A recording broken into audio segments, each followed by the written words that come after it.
Hi, I'm Greg Pelican. I'm here at Trek Estero, and I am with the founder of the Brotherhood Ride, Jeffrey Morse.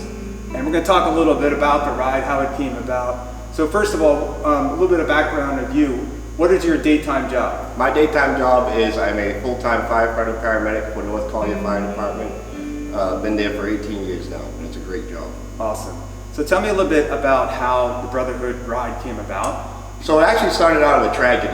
We lost 9 firefighters in Charleston, South Carolina back in 2008.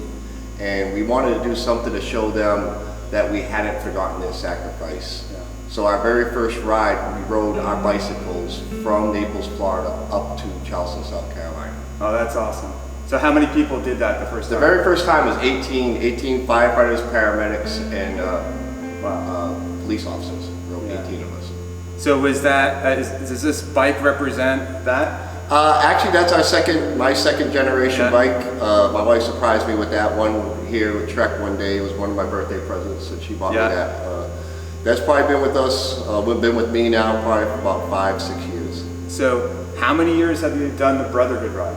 This is going to be our 12th anniversary coming up. 12 years that we've continued it every year. So we always say that the Charleston 9, this is the very first jersey we rode with the names of all the firefighters that we honored.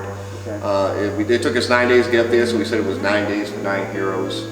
And then what we did over here was, that really was going to be the only time we were going to do it. We were never going to do it again. And unfortunately, we were back more than a month, and Officer Andy Whitman was shot and killed in downtown Fort Myers. Such a close connection.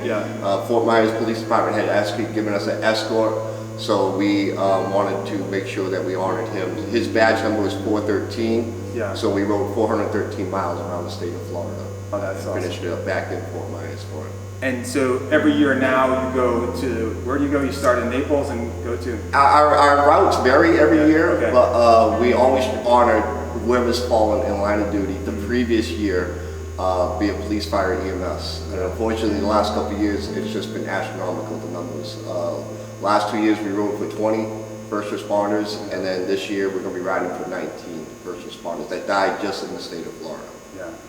So you raise money and bring awareness to this. So what happens with the funds that you raise money for? So what we do is we do year-round fundraising efforts, bike rides, golf tournaments, raffles, whatever we can do to raise money. And except for the cost of putting on the actual ride, whatever we need for gas and fuel and vehicles and stuff like that, all of the money is donated straight to the victims' families. So we make sure that we hand deliver a check. We never send anything in the mail. We'll actually go back, because a lot of the families we've had visited on the ride, that's where they really get the emotional support. They'll see first responders. So you actually stop at their house, or? Oh, we usually stop at the fire station or something like that, where their loved one used to work, and we'll ride in and the families will be there. That's great. They get to see that there's first responders throughout the country now honoring their husband who we never even met, or their wife that we never even met. So really nice cause. Well, after that, we'll go back and we'll hand deliver them a check, meet with them again personally, and make sure they get the funds right in their hands. And we're proud, very small group of us, since we've been doing this, we've donated over $400,000 straight to families. So. That's fantastic. So we have a ride coming up out of this store here in Estero called this Cycling for Fallen Heroes. So tell me a little bit about that and how that started. So great. So on the bike ride with us, when we actually do the ride, like I said, we're first responders. So we're police, fire, EMS. When we're doing this annual memorial ride, where we're meeting with the families, and we always say you have to wear a badge to be on the ride. I mean, it's always been geared towards first responders to meet with the families, because it's very personal. When you have a line of duty death and you have first responders, we as first responders have made a promise almost to that family that we're going to honor these guys properly. So when we ride in, it's a big deal for the first responders to be with them. But after that, we've had so many people that said, hey, we want to ride with you. We like what you're doing. We want to be part of you.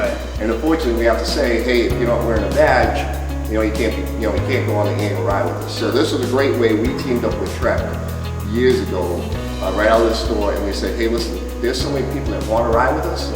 Let's do something. Let's involve them. Let's make them feel like they're part of the team. So that's what the Cycling for Fallen Heroes is all about. We try to do a big send-off ceremony like you see out there every year, just like we do when we have our big annual event. And we have the pipes and drums out there. We have the aerial truck with the flag flying and everything.